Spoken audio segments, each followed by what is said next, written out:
Brought to you by TechnoSpark 20 series smartphones. I'm superhuman.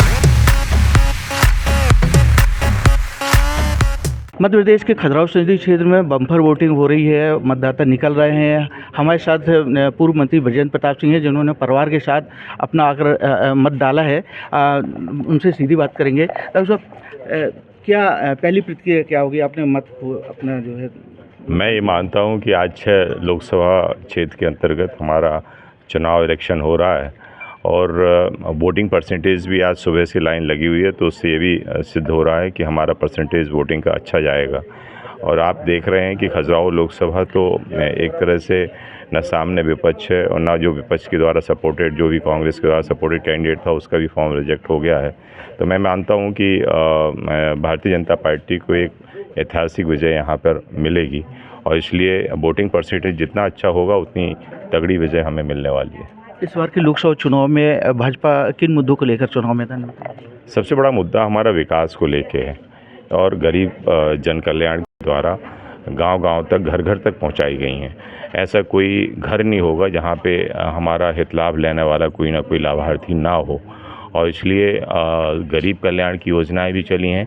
हर गांव को जो सुविधा विकास की दृष्टि से होनी चाहिए, आज वो भी घर घर पहुंच रही है। चाहे वो रोड्स की बात हो, चाहे पेयजल की सुविधा की बात हो या राशन की बात हो, चाहे उसको अपनी दवाई कराने के लिए आयुष्मान कार्ड की बात हो, ऐसी अनेकों, चाहे वो लाडली बहना की बात हो, ऐसी अनेकों हमारी योजनाएं देश की जो जन कल्याण और गरीब कल्याण के लिए चल रही हैं, वो सब उन लोगों को मिल रही हैं। पहले कभी भी कांग्रेस के समय पे गरीबी हटाओ के नारे लगे, लेकिन गरीबी कभी नहीं हटी और ना गरीबों के प्रति उन्होंने वोट तो लिए गरीबों से, लेकिन कभी गरीबों को साथ उन्होंने नहीं दिया। लेकिन आज माननीय मोदी जी की सरकार है जो जन कल्याण, गरीब कल्याण की योजनाएं चला रही है, उनको घर घर तक पहुंचा रही है। जो पैसा वो दिल्ली से डाल रही है 100% वो उनके पास पहुंच रहा है, उनके खाते में पहुंच रहा है।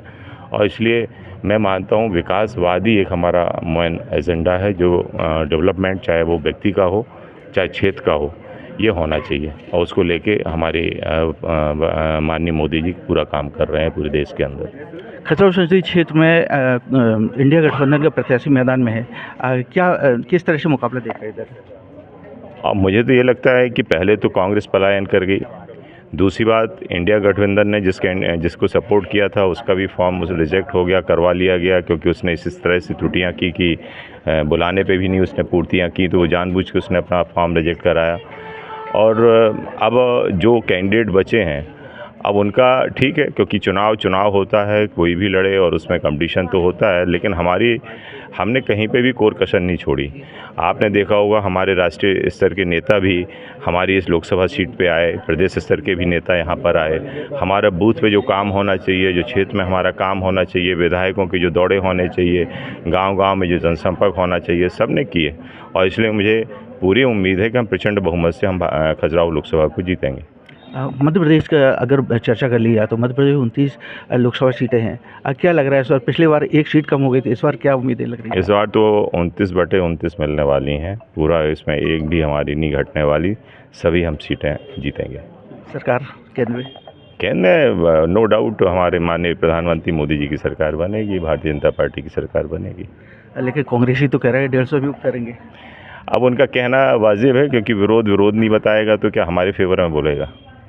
तो ये थे बृजेंद्र प्रताप सिंह, पूर्व मंत्री और पन्ना विधायक, जो अपनी मतदान देने के बाद प्रतिक्रिया व्यक्त कर रहे थे, जिन्होंने स्पष्ट शब्दों में कहा कि ये जो है लोकतंत्र है, महापर्व है, इस पर जो है जनता निकल रही है बाहर और बढ़ चढ़ कर मतदान कर रही है। निश्चित रूप से मध्य प्रदेश में सरकार भाजपा मध्य प्रदेश के 29 लोकसभा सीटों में से ये 29 की 29 सीटें आएंगी और केंद्र में फिर से एक बार मोदी सरकार बनेगी। दीपक शर्मा, MP तक, पन्ना।